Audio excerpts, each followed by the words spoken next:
Just want to welcome everybody. Glad you guys can make it. Today's topic is on anger. I think a lot of us experience anger in some point in our lives. Good news is, Bible actually says that it's okay to be angry. We're gonna kind of touch on that later on. For example, like if someone steals your car, then yeah, it's okay to be angry, right? Or someone hurts your friend or someone you love. But on the other side of anger, there's a lot of bad ways to be angry too. And I think one of the most famous stories in the Bible that we know is Cain and Abel. It's in Genesis 4:2-8. And there's a couple of different ideas behind it. They talk about offering, anger, and jealousy. So we're going to talk about the anger part of it today. So a little bit of backstory. Abel is a shepherd, and he kind of grows and feeds all his sheep and makes them, big and fat, and he, offers them to God. So he gives the best he has, right? He doesn't just pick any random sheep. He gets the biggest, fattest sheep that is his favorite too, and he offers it to God. And on the other side, Cain's a farmer, and he plants and grows these seeds. And there's a parallel to this where it's kind of like sowing seeds. In the Bible, when God talks about sowing seeds, it's like bearing fruit. You talk about God to other people. That's you're sowing seeds. For Cain, his seeds aren't that good, right? The way he sows seeds, I think like what he gets back isn't the best. So he has like a pretty poor harvest. If you see the contrast between the two, right? Abel's heart is for God. He thinks about the best and his favorite and what he wants, and he offers it all to God. Whereas Cain, he doesn't do his best. He just has whatever he thinks is okay, and he just gives that to God and keeps the best for himself.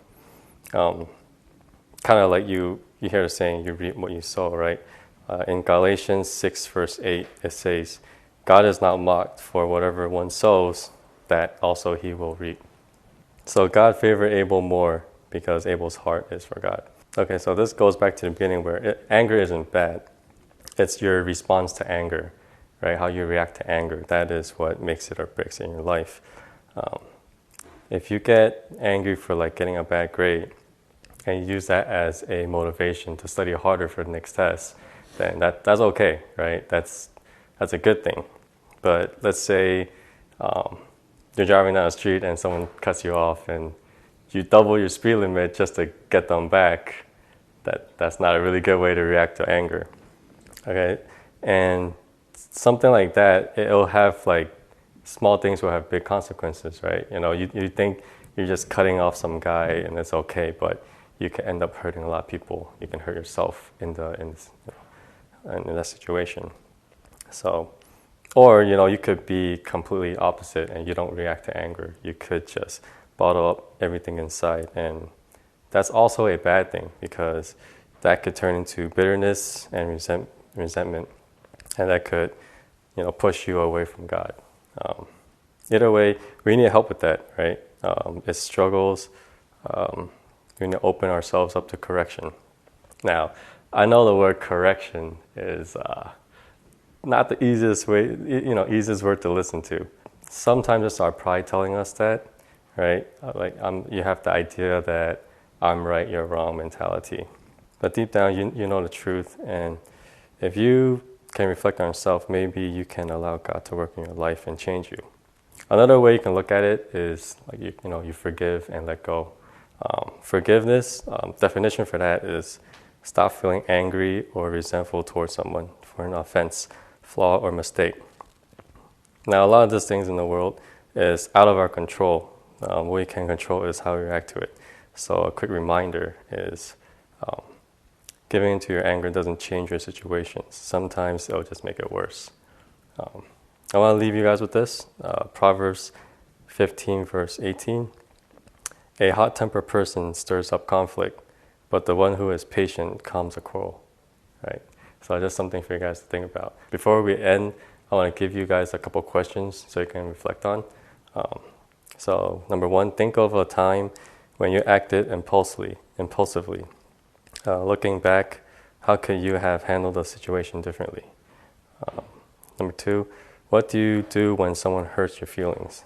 Do people know when you are angry, or do you bottle it up?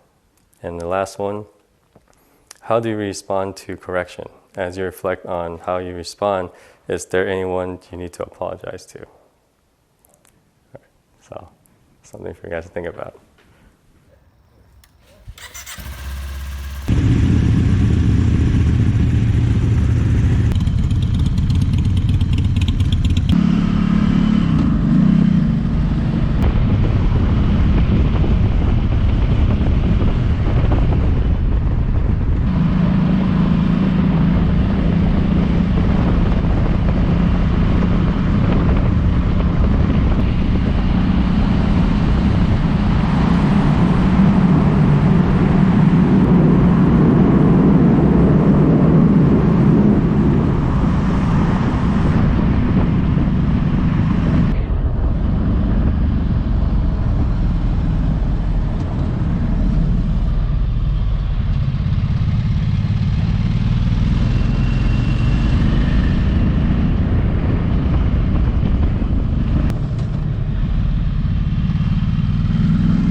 Yeah. It's really, so what is the lean angle